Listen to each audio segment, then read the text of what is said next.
This is the glamorous life of a fashion designer. Jetting around the world, watching your latest collection hit the runway.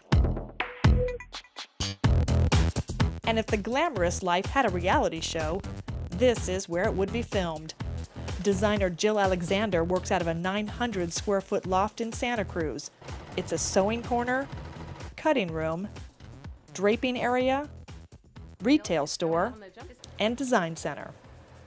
The glamorous life never looked so cozy. It's a job, and it's a job that I really, really love, but all of the glamour and runway and magazine things that you see, it's a blip.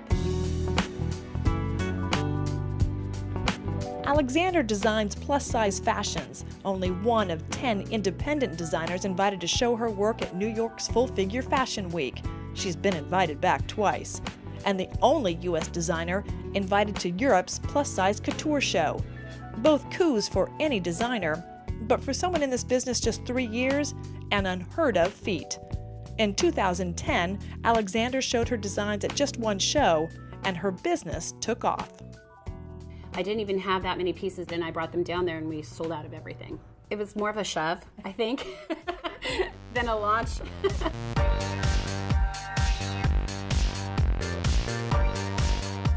Relatively new to runway shows, Alexander still remembers how she felt the first time she saw her clothes strut down a catwalk. I felt like I was bearing my soul. You give birth to this collection, and here it is, for people to digest, to love, or to hate. You just never know how people are going to react. And so far, nothing but praise. Alexander's designs have been featured in several fashion publications, most recently, People Magazine's style section. Yet this is not the picture of an overnight success. Both Alexander's parents worked in retail. As a teen, she always pitched in. That's her in pajamas helping with a Christmas display. From an early age, Alexander learned the importance of a collection. When we would go school shopping, we were putting together our wardrobe. It wasn't this like, oh, I need a new pair of jeans. Oh, I like that top. It was really thinking from a very early age how all of those pieces were going to work together. Alexander took her early training to Ann Taylor and other retailers before taking time off to start a family. It was when she started sewing costumes for her youngest daughter's theater group, a seed of an idea was planted. You have a room full of all of these little kids, and they're running around like crazy maniacs, screaming, dancing, and then all of a sudden you dress this little boy like a king. You put a crown on his head and his cloak on, and all of a sudden he's a king. And I really think that is the basis of everything I do is I really believe that fashion is transformational. It turns you into someone else, or maybe who you even really are. Jill Alexander designs high-end fashions for the nation's curvy women, sizes 12 and up, a market she says has been long ignored.